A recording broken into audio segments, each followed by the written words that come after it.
Alhamdulillahi rabbil alamin. Wal aqibatu lil muttaqin. Wala udwana illa 'alal zalimin. Asyhadu an la ilaha illallah wahdahu la syarikalah. Wa asyhadu anna Muhammadan 'abduhu wa rasuluh. Sallallahu alaihi wa ala alihi sallama tasliman katsira. Amma ba'd. Kaum muslimin dan muslimat, al-ikhwa wal akhwat rahimani wa rahimakumullah. Alhamdulillah, kita senantiasa bersyukur dan memuji Allah Subhanahu wa taala kesempatan sore hari ini dengan izin dan kemudahan dari Allah Subhanahu wa taala kembali kita melanjutkan kajian kita dengan membahas kitab Khudh Aqidataka minal kitabi was sunnatis sahihah karya Syekh Muhammad Jamil Zainu rahimahullahu ta'ala.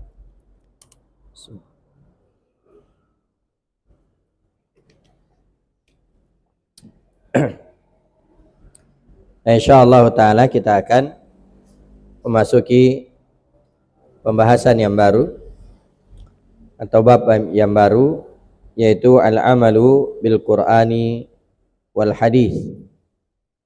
Ya, mengamalkan atau beramal dengan Al-Qur'an dan hadis-hadis Nabi sallallahu alaihi wa ala alihi wasallam. Ya, sebab ini dua sumber hukum dalam Islam yang disepakati.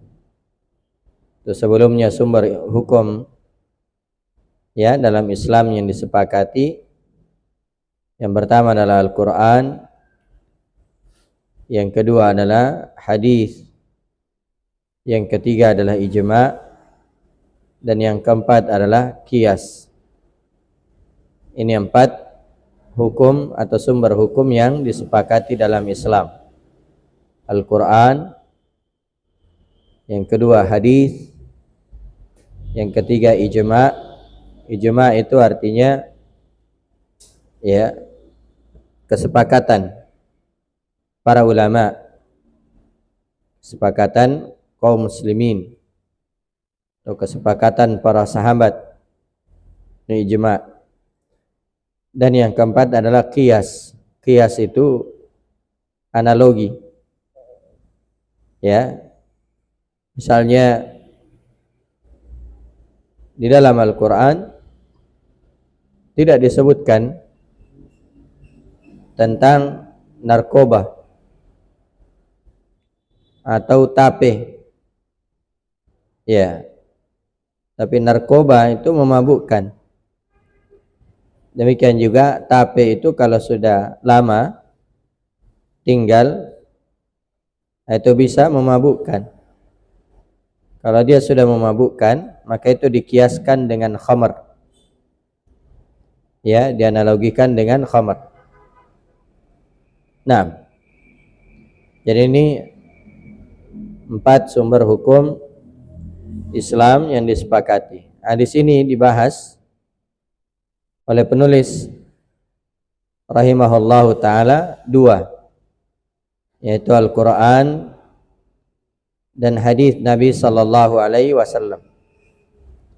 Seorang tidak boleh ya mengatakan saya hanya beramal dengan Al-Quran tanpa mengambil hadis. Ini tidak dibolehkan. Ini disebut dengan ingkarus sunnah. Ya, orang yang mengingkari sunnah. Dan ingkarus sunnah itu ada 2. Ingkarus sunnah atau orang yang mengingkari sunnah itu ada 2. Orang yang mengingkari hadis. Yang pertama, ada yang mengingkari sunnah atau mengingkari hadis secara total, secara menyeluruh. Ya, jadi semua hadis Nabi SAW ditolak. Mereka mengatakan ya kita hanya mengamalkan Al-Quran. Ini disebut dengan istilah Qur'aniyun. Ya, yang hanya mau beramal dengan Al-Quran. Dan ini tidak dibolehkan, ini dusta. Ya, sebenarnya mereka tidak mengamalkan Al-Quran. Seandainya mereka mengamalkan Al-Quran, pasti mereka juga akan mengambil hadis Nabi Sallallahu Alaihi Wasallam. Kemudian yang kedua dari ingkarus sunnah, yaitu mengingkari sunnah hanya pada pembahasan tertentu saja. Ya, seperti hadis-hadis yang ahad. Mengingkari hadis ahad dalam permasalahan akidah. Ya, mengingkari sunnah atau hadis-hadis ahad terkait dengan masalah akidah. Ya. Dan ini banyak juga hingga hari ini. Ya, orang-orang yang mengingkari hadis Nabi sallallahu alaihi wasallam, yaitu hadis-hadis ahad terkait dengan masalah akidah. Termasuk juga mengingkari azab kubur. Itu banyak, ya. Dan ini adalah hal yang dilarang. Karena itu di sini didatangkan pembahasan al-amalu bil Qur'ani wal hadis. Ya, beramal dengan Al-Qur'an dan hadis. Tidak boleh hanya salah satunya saja. Tidak boleh mengatakan saya cuma Al-Quran saja tanpa mengambil hadis. Atau sebaliknya, dia mengatakan saya hanya mengamalkan hadis tanpa Al-Quran. Ini keliru. Harus dua-duanya sejalan.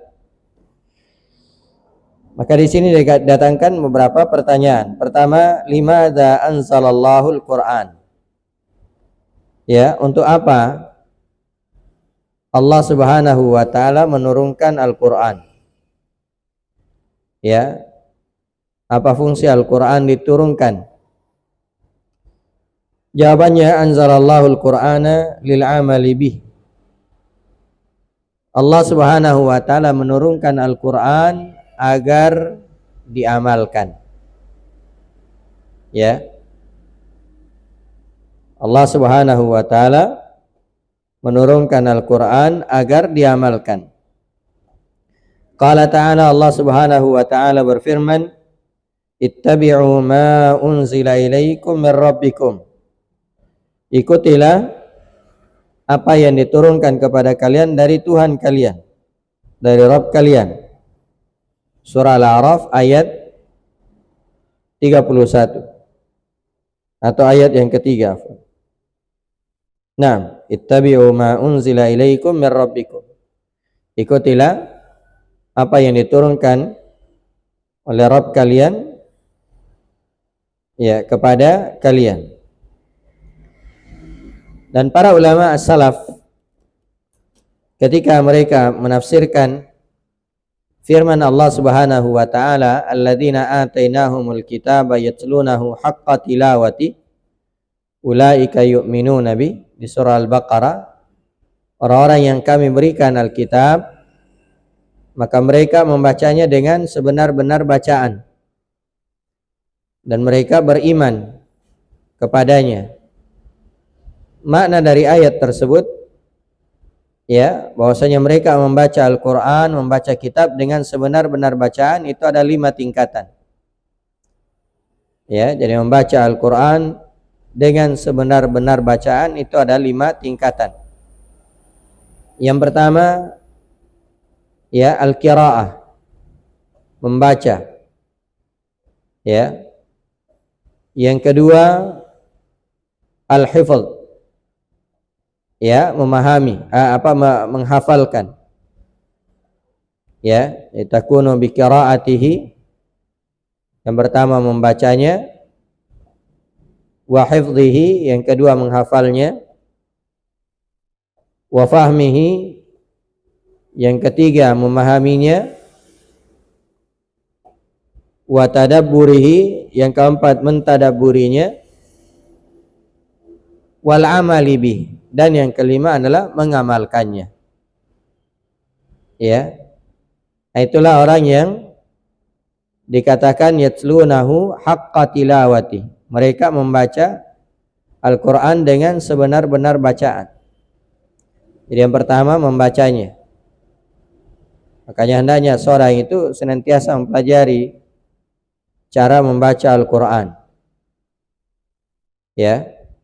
Setelah itu dia berusaha untuk menghafalnya. Tingkatan yang kedua. Setelah dia hafalkan, dia berusaha untuk memahaminya. Ya, memahami makna Al-Quran. Ya, karena itu tilawah itu ada namanya tilawah lafziyah,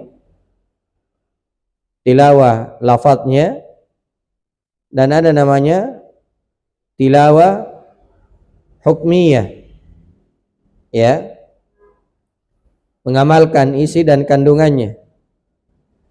Dan ada tilawah ma'nawiyah, memahami makna-maknanya. Atau kalau mau diurut, yang pertama tilawah lafziyah, ya, membaca lafadznya. Yang kedua tilawah ma'nawiyah, memahami maknanya. Dan yang ketiga tilawah hukmiyah, ya, tilawah secara hukum, yaitu mengamalkan. Iya.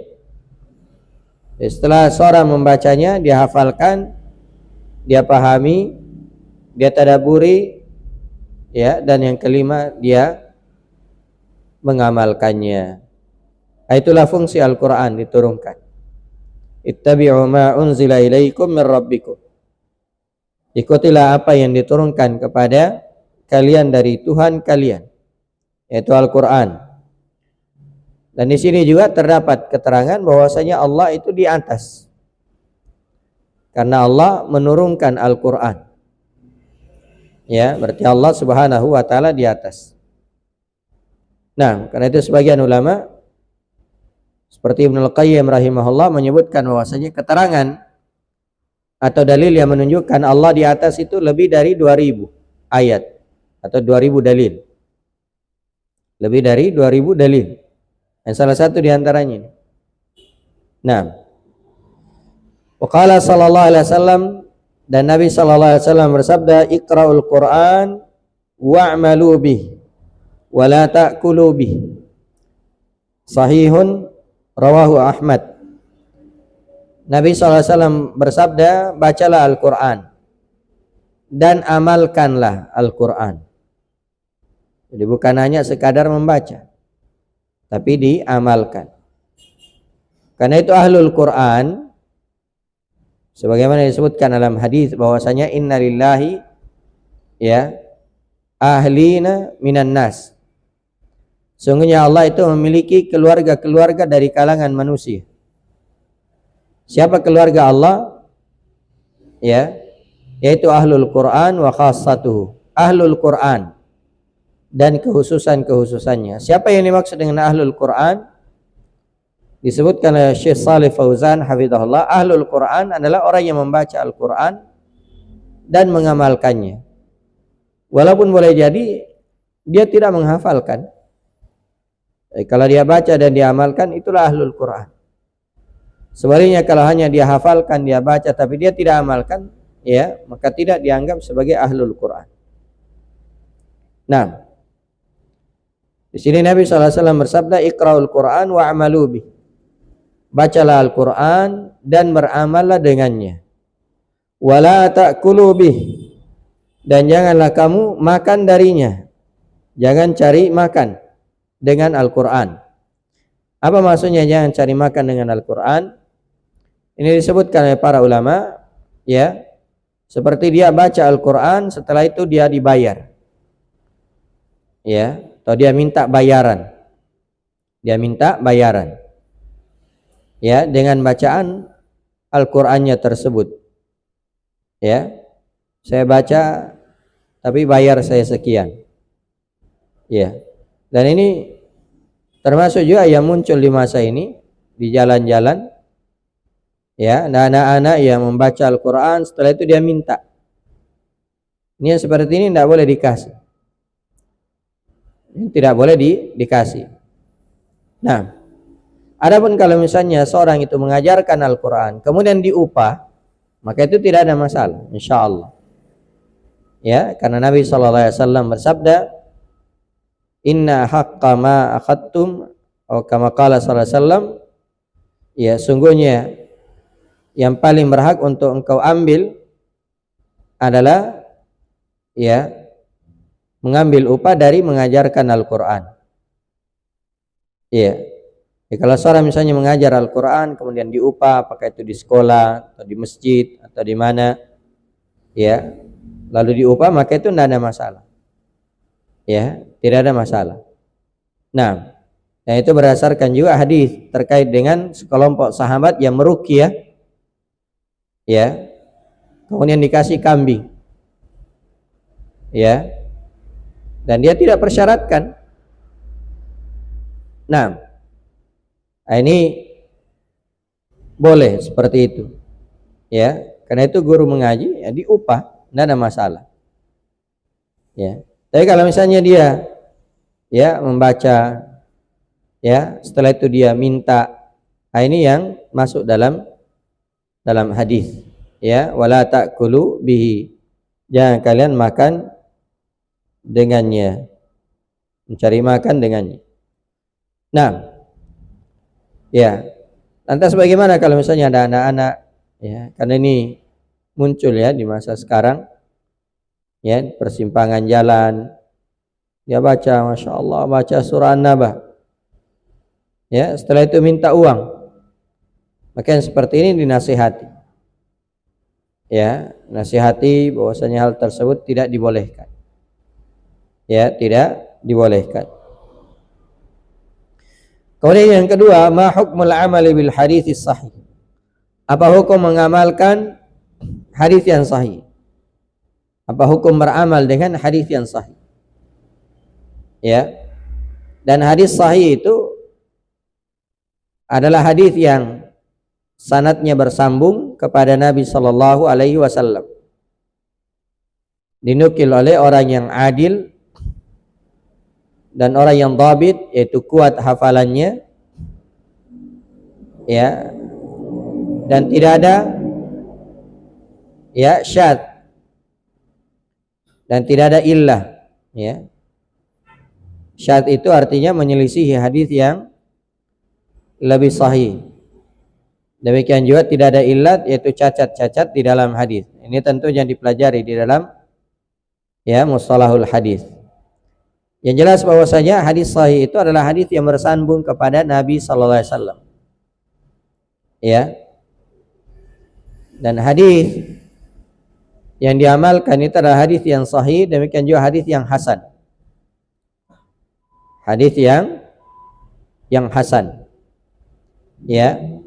Adapun hadis yang dhaif, maka itu dilihat, ya, ada kondisi-kondisi tertentu, kandungannya itu diamalkan, ya, kandungannya.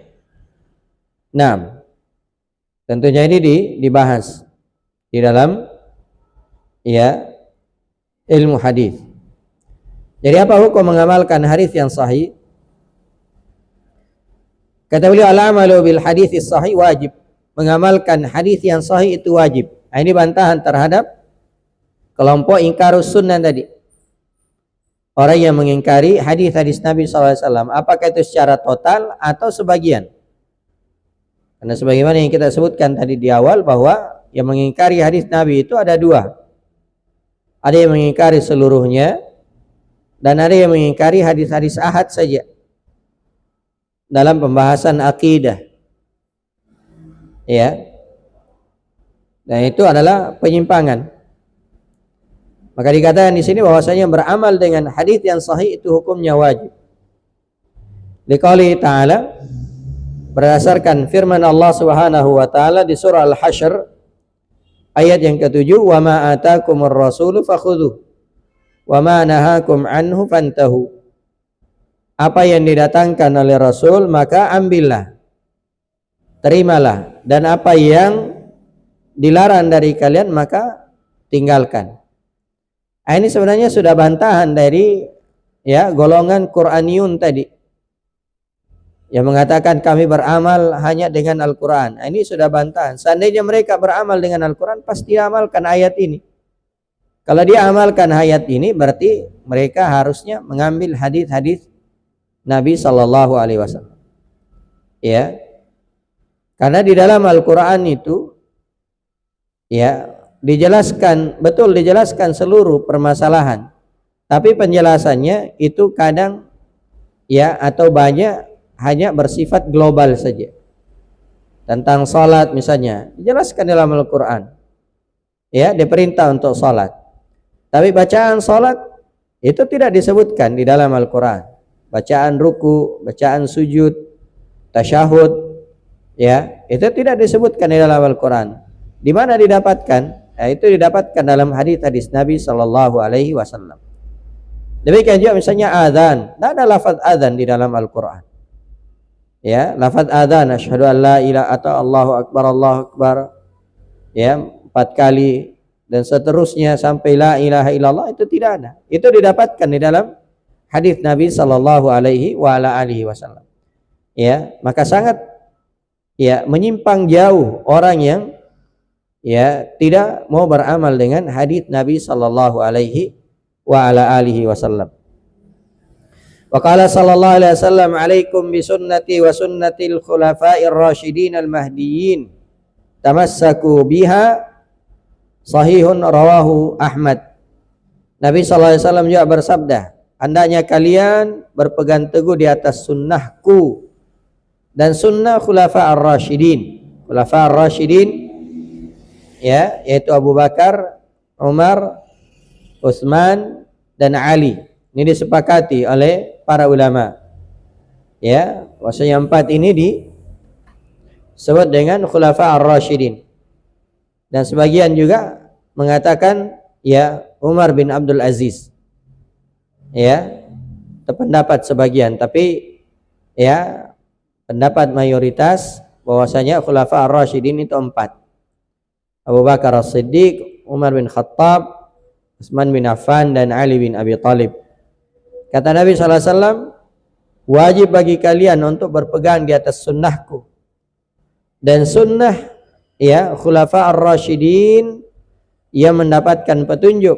Tamassaku biha, peganglah, ya, dengan erat, ya, berpeganglah dengan kuat, ya, terhadap sunnahku tersebut. Ya. Kemudian selanjutnya, hal nastaghni bil Qur'ani anil hadis. Apakah kita mencukupkan diri dengan Al-Qur'an tanpa mengamalkan hadis? Ini sekali lagi bantahan. Beliau ingin membantah, ya, ingkarus sunnah. Ya, apakah kita hanya mencukupkan diri dengan Al-Qur'an saja? Ya, dengan dalil misalnya di surah, ya, Al-An'am yang mengatakan ma farratna fil kitabi, ya, min syai'.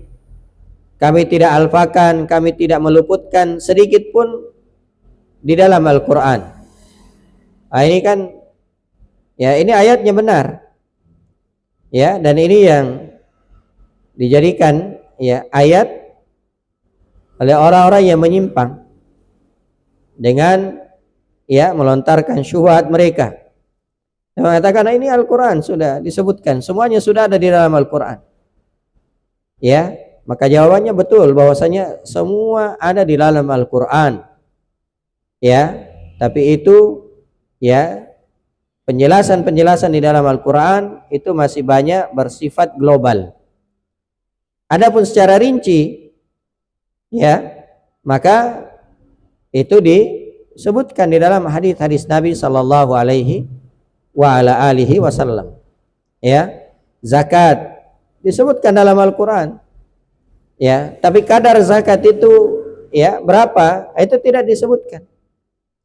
Ya, disebutkan di dalam hadis Nabi sallallahu alaihi wasallam. Haji disebutkan dalam Al-Qur'an, tapi tata cara haji itu disebutkan dalam hadis Nabi sallallahu alaihi wasallam. Maka di sini katakan hal nastaghni bil Qur'ani anil hadis, apa kita mencukupkan diri dengan Al-Quran tanpa mengamalkan hadis. Kata beliau, la nastaghni bil Qur'ani anil hadis. Tak boleh kita mencukupkan diri dengan Al-Quran tanpa mengamalkan hadis. Tanpa mengamalkan hadis. Ya.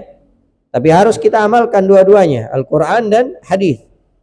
Qala Allah Ta'ala, Allah Subhanahu wa taala berfirman, wa anzalna ilaika dzikra litubayyana lin-nasi ma nuzzila ilaihim. Dan kami turunkan kepada engkau wahai Muhammad az-dzikr, yaitu Al-Quran. Ya, karena Al-Quran itu memiliki banyak nama. Nah, di antara namanya ini adalah az-dzikr. Ya. Dan kami turunkan kepada engkau wahai Muhammad az-dzikr. Ya. Litubayyana lin-nasi ma nuzzila ilaihim. Agar engkau menjelaskan kepada manusia apa yang diturunkan kepada mereka. Ya, berarti Nabi SAW ya, itu menjelaskan. Ya, dan apa yang beliau jelaskan itulah ya yang kita dapatkan dalam hadis-hadis beliau sallallahu alaihi wa ala alihi wasallam. Ya. Jadi Al-Quraniyun itu sebenarnya ya dusta. Ya. Seandainya mereka ya mengamalkan Al-Quran, pasti mereka akan mengambil hadis Nabi sallallahu alaihi wasallam. Ya, jadi ada sebenarnya itu kelompok namanya Quraniyun. Ya, mengatakan dirinya bahwa kami ini hanya mengamalkan Al-Quran, tidak mau mengamalkan hadis. Ya. Nah, seandainya mereka mengamalkan Al-Quran dengan jujur, pasti dia akan mengambil hadis. Kenapa? Karena ayat ini menunjukkan bahwasanya ya Nabi SAW itu menjelaskan apa yang ada di dalam Al-Quran. Maka harus kita ambil hadis Nabi Sallallahu Alaihi Wasallam. Itu tadi di surah An-Nahl ayat 44. Waqala sallallahu alaihi wasallam, dan Nabi sallallahu alaihi wasallam bersabda, ala wa inni utitul Qur'ana wa mithlahu ma'ah. Ya, sahihun rawahu Abu Daud wa ghairu. Kata Nabi sallallahu alaihi wasallam, ketahuilah bahwasanya aku diberi Al-Qur'an ya, dan yang semisalnya bersamanya. Apa itu? Ya, hadis.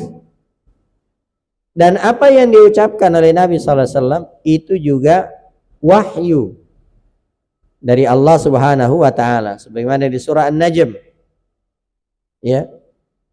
Allah Subhanahu wa taala berfirman, "Wa ma yantiqu 'anil hawa in huwa illa wahyu yuha." Nabi sallallahu alaihi wasallam itu tidak berbicara berdasarkan hawa nafsu. Tapi apa yang beliau ucapkan itu adalah wahyu dari Allah Subhanahu wa taala. Ya. Itu wahyu dari Allah Subhanahu wa taala. Jadi ucapan beliau sallallahu alaihi wasallam itu adalah wahyu. Ya. Itu adalah wahyu. Makanya ya, di antara ya atau makna dari syahadat kita kepada Rasulullah sallallahu alaihi wasallam, ya, makna syahadat kita kepada Rasulullah sallallahu alaihi wasallam itu adalah ya tasdiquhu fima akhbar. Membenarkan apa yang beliau ucapkan. Ya, membenarkan apa yang beliau ucapkan. Apa saja yang beliau ucapkan, maka wajib bagi kita untuk membenarkannya. Ya. Perkara-perkara yang gaib yang beliau ucapkan, yang beliau sampaikan, ya itu wajib bagi kita untuk ya membenarkannya. Kenapa? Karena apa yang beliau sampaikan itu adalah wahyu dari Allah Subhanahu wa taala, termasuk terkait dengan siksa kubur. Ya. Itu adalah perkara yang sahih dari Nabi sallallahu alaihi wasallam. Beliau sampaikan bahwasanya ada namanya siksa kubur. Ya. Tapi bersamaan dengan itu ada orang-orang yang mengingkari ya siksa kubur ini. Ya, dengan mengandalkan akal mereka, dengan mendahulukan akal dan logika mereka. Ya. Padahal hadis-hadis Nabi sallallahu alaihi wasallam bahkan di dalam Al-Qur'an disebutkan ya di beberapa ayat terkait dengan adab kubur. Ya. Bersamaan dengan itu ada dari segelintir manusia yang mengingkari siksa kubur. Nah, Semoga Allah Subhanahu wa taala menyelamatkan kita dari siksa kubur dan menyelamatkan kita dari pemikiran-pemikiran yang menyimpang. Nah, kemudian selanjutnya, hal nuqaddimu qawlahum ala qawlillahi wa rasulih. Apakah kita boleh mendahulukan satu ucapan, ucapan seseorang di atas ucapan Allah Subhanahu wa taala dan rasulnya? Apakah kita boleh mendahulukan ucapan seseorang di atas firman Allah, di atas Al-Quran dan hadis-hadis Nabi sallallahu alaihi wasallam? Misalnya mendahulukan ucapan guru kita, mendahulukan ucapan Syekh fulan. Apakah boleh? Kata beliau, la tuqaddimu qawlan ala qawlillahi wa rasulih. Jangan atau tidak boleh mendahulukan ucapan seseorang di atas ucapan atau firman Allah dan Rasulnya, atau sabda Rasulnya. Tidak boleh mendahulukan.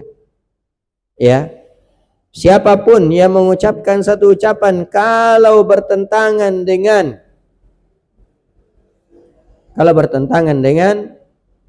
Al-Quran, bertentangan dengan hadis Nabi sallallahu alaihi wasallam, maka tidak boleh kita mengambilnya. Walaupun itu ucapan ustadz kita, ucapan guru kita, ucapan kiai kita, ucapan syekh kita. Kalau bertentangan dengan Al-Quran, bertentangan dengan hadis Nabi sallallahu alaihi wasallam, maka tidak dibolehkan. Liqaulihi ta'ala, ini berdasarkan firman Allah Subhanahu wa ta'ala, ya ayyuhalladzina amanu la tuqaddimu baina yadayillahi wa rasul. Di surah Al-Hujurat ayat yang pertama. Wahai orang-orang yang beriman, jangan kalian mendahului Allah dan Rasulnya. Baik itu dalam ucapan, dalam hukum, ketetapan syariat, ini tidak dibolehkan mendahului Allah dan Rasul. Ada ucapan misalnya seorang mengatakan bahwasanya boleh mensolati orang kafir, salat gaib, kalau dia adalah tokoh yang meninggal, maka ini tidak boleh kita terima. Karena ini ucapan ini bertentangan dengan Al-Quran dan sunnah Nabi sallallahu alaihi wasallam. Abu Talib ketika meninggal itu tidak dihadiri oleh Nabi sallallahu alaihi wasallam. Tidak dihadiri jenazahnya, tidak disolati oleh Nabi sallallahu alaihi wasallam. Padahal beliau adalah atau Abu Talib ini adalah orang yang sangat dicintai oleh Nabi sallallahu alaihi wasallam. Sangat beliau sangat menginginkan pamannya masuk ke dalam Islam. Membela dakwah Nabi sallallahu alaihi wasallam, melindungi Nabi sallallahu alaihi wasallam. Sampai di akhir hayat Abu Talib ini Nabi sallallahu alaihi wasallam tetap mengajaknya untuk masuk Islam. Tapi ketentuan Allah mengatakan bahwasanya dia meninggal di atas kekufuran, begitu meninggal tidak dihadiri. Karena itu kata para ulama bahwasanya ketika ada orang kafir meninggal, maka tidak boleh menghadiri jenazahnya. Tidak boleh menghadiri jenazahnya, tidak boleh mengikutinya. Tidak boleh mengikutinya, tidak boleh mengurusnya. Nah, terus siapa yang mengurus? Sesama mereka. Adapun seorang muslim ya, maka tidak boleh menghadirinya, tidak boleh mengurusnya, tidak boleh memandikannya dan selainnya dari perkara-perkara yang terkait dengan ya pengurusan jenazah. Nah, tidak dibolehkan mendahului Allah dan Rasulnya. Waliqali sallallahu alaihi wasallam, dan sabda Nabi sallallahu alaihi wasallam, la ta'ata li makhluqin fi ma'siyatil khaliq, sahihun rawahu at-Tabrani. Tidak ada ketaatan kepada makhluk dalam rangka bermaksiat kepada sang pencipta, yaitu Allah Subhanahu wa taala, siapapun dia. Ya, termasuk kepada orang tua. Tidak boleh menaati orang tua kalau itu maksiat. Ya. Makanya disebutkan dalam Al-Qur'an, wa in jahadaka 'ala an tusyrika bi ma laysa laka bihi 'ilm fala tuti'huma. Kalau keduanya ya bersungguh-sungguh ya mengajak engkau untuk melakukan kesyirikan, mempersekutukan aku dengan sesuatu, maka jangan engkau mengikuti keduanya.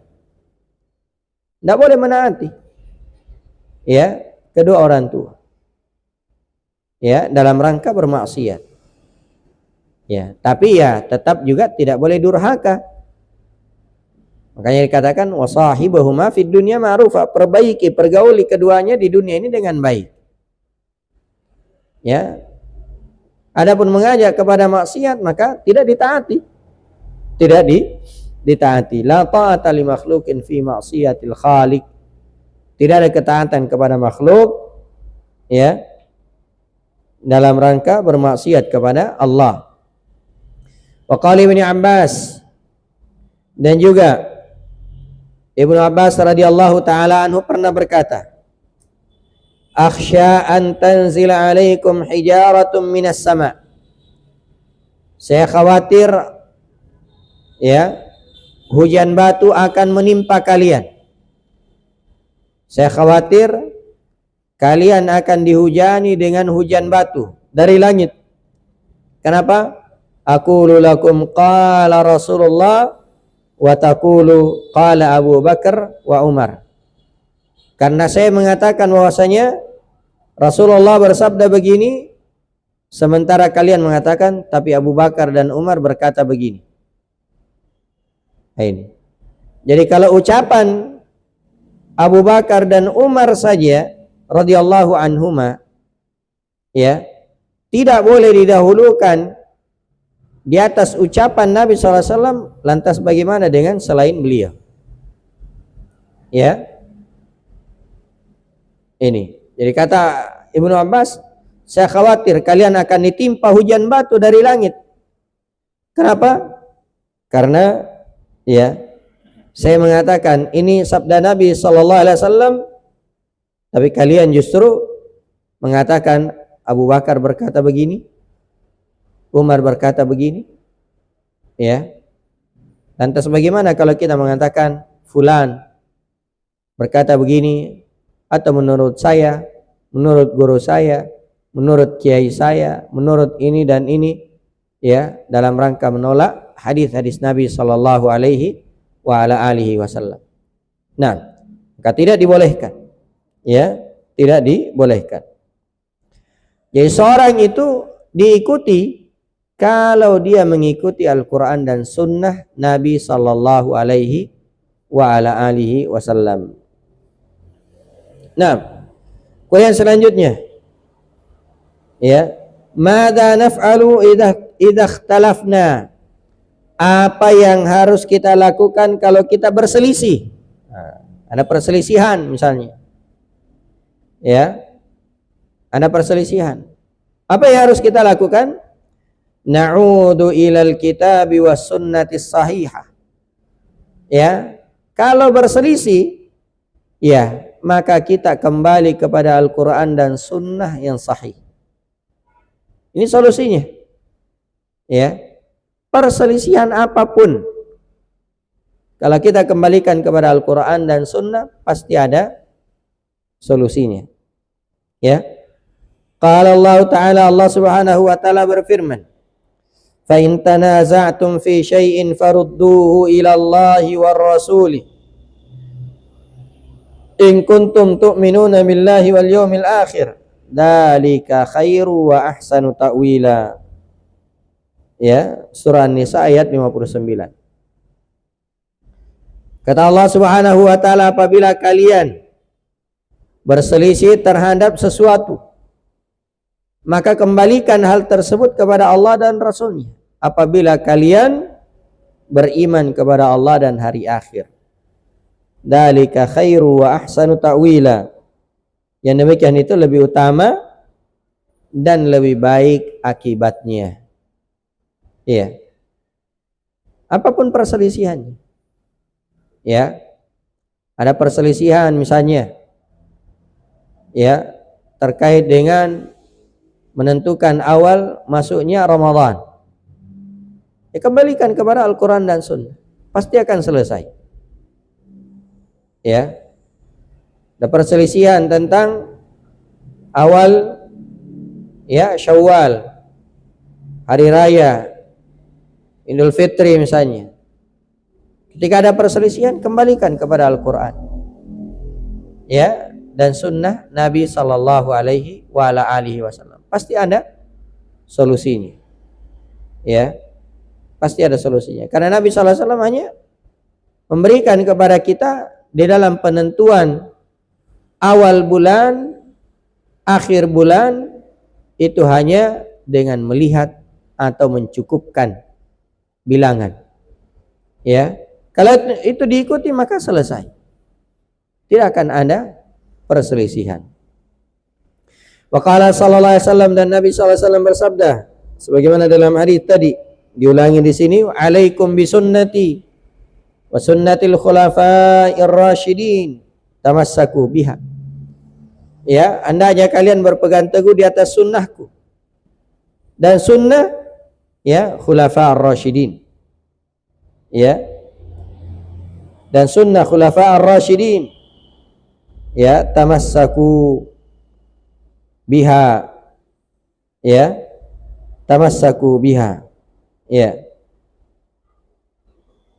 berpegang teguhlah di atas atau berpegang teguhlah dengannya.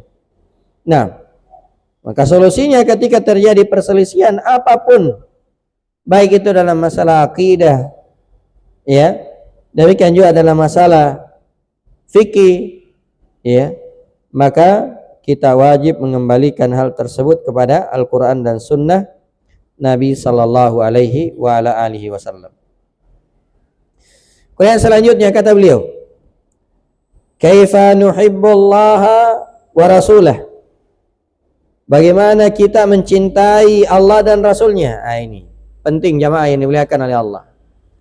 Karena ada ungkapan seorang penyair, kullu yadda'i waslam bi Laila wa Laila la tahirru bidzak. Setiap orang mengaku cinta kepada si Laila, tapi Laila sendiri tidak kenal dia. Nah, ini juga setiap orang mengaku cinta kepada Allah dan Rasulnya, ya, tapi belum tentu, ya, tidak ada bukti, ya, tidak ada pembuktian. Nah, sekarang bagaimana caranya mencintai Allah dan Rasulnya? Kata beliau, ya, uhibbuhuma bi ta'atihima wattiba'i awamirihima, ya, atau nuhibbuhuma bi ta'atihima, kita mencintainya dengan cara menaati keduanya. Ini, ya, kalau cinta kepada Allah, cinta kepada Rasul, taati, ya. Karena itu kita lihat bagaimana para sahabiat, ya, para perempuan di kalangan sahabat Nabi SAW, ketika turun ayat hijab, ya, mereka langsung merobek gordennya, dijadikan sebagai hijab karena cintanya kepada Allah. Ya, maka mereka langsung menaati perintah Allah. Ya, ya, mungkin kalau di masa ini udah jangan dulu, tanyakan dulu apa hikmahnya. Ya, oh nantilah musim dingin, ini musim panas gerah.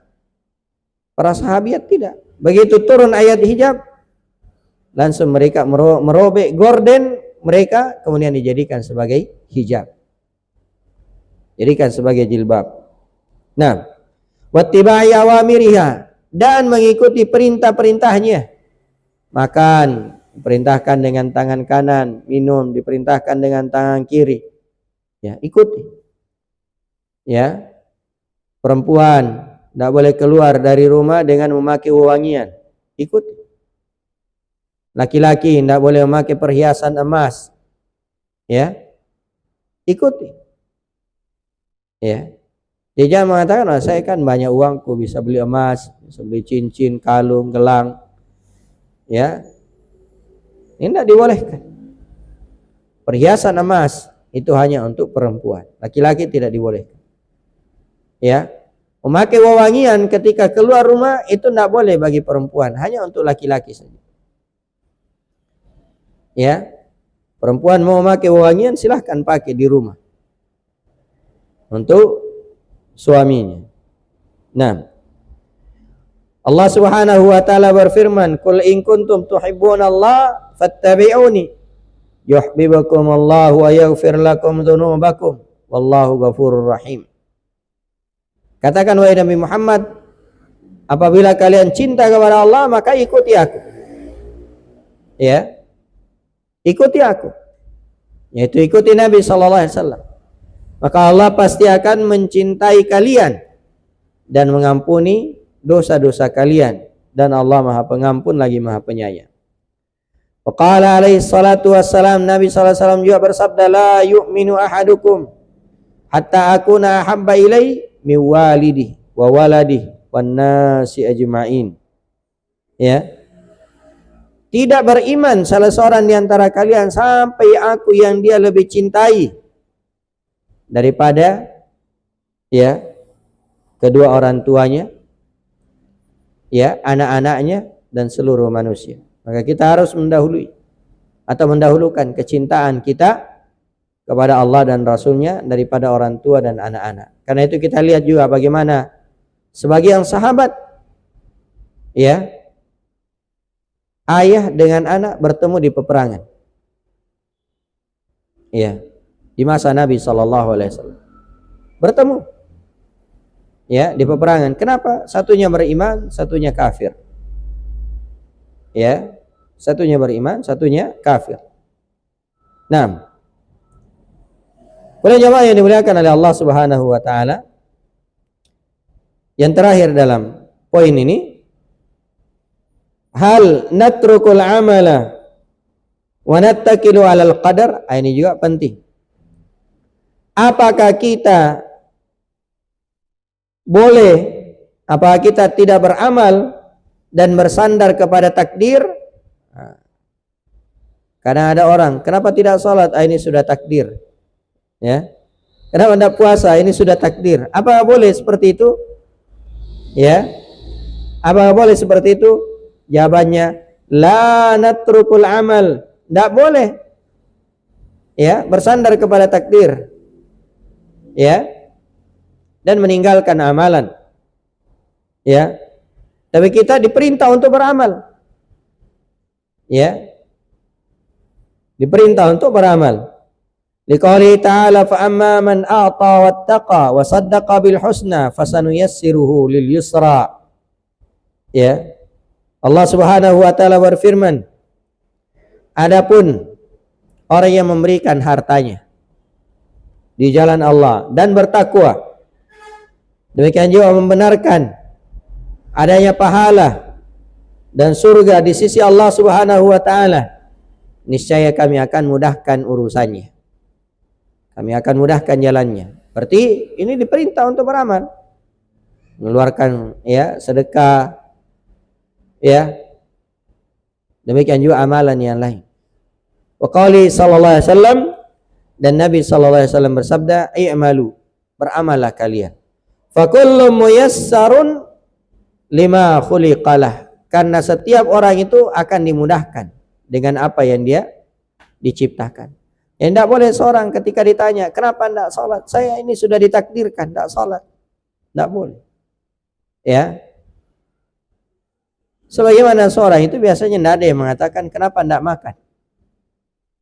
Ya, kira-kira ada yang mau bilang, ya, saya sudah ditakdirkan ini tidak makan. Ya, tidak makan, ya, terus menerus. Ya, ini tidak mungkin. Ya, tidak mungkin.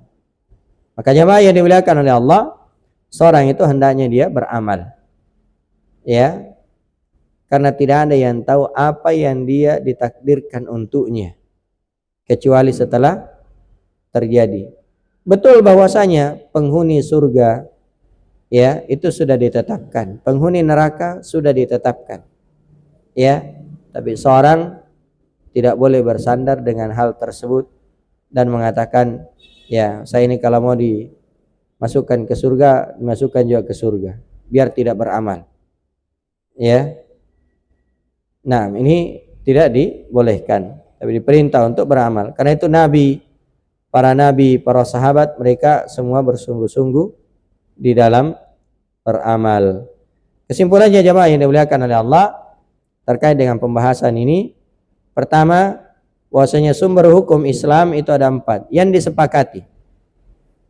Ya, yang disepakati. Yang pertama Al-Qur'an, yang kedua hadis Nabi sallallahu alaihi wasallam, yang ketiga ijma' para ulama, dan yang keempat kias atau analogi. Ya, maka kita beramal dengan, ya, 4 hal tersebut. Ya, kita beramal dengan 4 hal tersebut. Ada sumber hukum yang lain, tapi itu ada perbincangan atau perselisihan di kalangan para ulama tentang hal tersebut. Ya. Kemudian yang kedua, bahwasanya, ya, di kalangan kaum muslimin itu ada orang yang mengingkari hadis Nabi sallallahu alaihi wasallam. Ya. Ada yang mengingkari hadis Nabi sallallahu alaihi wasallam. Dan yang mengingkari hadis Nabi sallallahu alaihi wasallam itu ada 2 golongan. Pertama, mengingkari secara keseluruhan dari hadis-hadis Nabi sallallahu alaihi wasallam, ya, yang biasa disebut dengan istilah Qur'aniyun. Dan yang kedua, mengingkari hadis-hadis ahad yang terkait dengan masalah akidah. Ya, dan ini ada hidup di masa ini. Ya. Nah, kemudian jemaah yang dimuliakan oleh Allah, yang berikutnya tidak boleh kita mendahulukan ucapan seseorang di atas ucapan Nabi sallallahu alaihi wasallam. Tidak boleh mendahulukan ucapan seseorang di atas firman Allah dan ucapan atau sabda Nabi sallallahu alaihi wasallam. Dan yang terakhir, tidak boleh kita bersandar kepada takdir, tapi wajib bagi kita untuk beramal. Wallahu ta'ala alam. Masih ada 2 pembahasan dan mungkin kita ambil 1 kali pertemuan, ya, yaitu as-sunnatu wal bid'atu, dan yang terakhir adalah, ya, ad-du'aul mustajab, doa yang mustajabah. Nah, setelah itu, ya, mungkin insyaallah kita akan membahas, ya, masalah yang terkait dengan fikih. Wallahu ta'ala alam.